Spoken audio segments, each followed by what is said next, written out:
பிரவீன், 5 ஆண்டுகளுக்கு பிறகு இந்த ஓய்வு பெற்ற நீதிபதி ஹேமா கமிட்டியின் அறிக்கை வெளியான சூழ்நிலையில் 60க்கும் மேற்பட்ட மலையாள திரைப்பட நடிகைகளுக்கு பாலியல் தொல்லை நடிகர்களால் கொடுக்கப்பட்ட அதிர்ச்சி தகவல் வெளியாகி இருக்கிறது.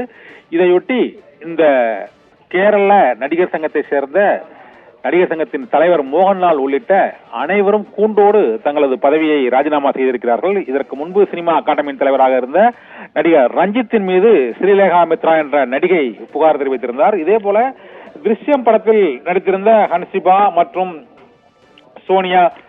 சோனியா மல்கர் உள்ளிட்ட பல்வேறு நடிகைகளும் இந்த பாலியல் கொடுமைக்கு உள்ளாக்கப்பட்டதாக தொடர்ந்து புகார்களை தெரிவித்து வந்ததை அடுத்து ஒட்டுமொத்தமாக இப்போது கேரள திரைத்துறையில் அந்த கேரள நடிகர் சங்கத்தை சேர்ந்த அனைவருமே தங்களது பதவிகளை கூண்டோடு ராஜினாமா செய்திருப்பதால் கேரள திரையுலகில் பரபரப்பு ஏற்பட்டிருக்கிறது. சினிமா அகாடமி தலைவர் பொறுப்பிலிருந்து ரஞ்சித் விலகினார். இதே போல ரேவதி சம்பத் என்ற நடிகை நடிகர் சங்க பொதுச் செயலாளர் சித்திக் மீதும் ஒரு பாலியல் புகார் தெரிவித்திருந்தார். இவர் சினிமாவில் வாய்ப்பு வாங்கி தருவதாக கூறி ரேவதி சம்பத்தை பாலியல் ரீதியாக வன்கொடுமையில் செய்ததாகவும் ஏமாற்றியதாகவும் இப்போது அவர் புகார் அளித்திருக்கிறார்.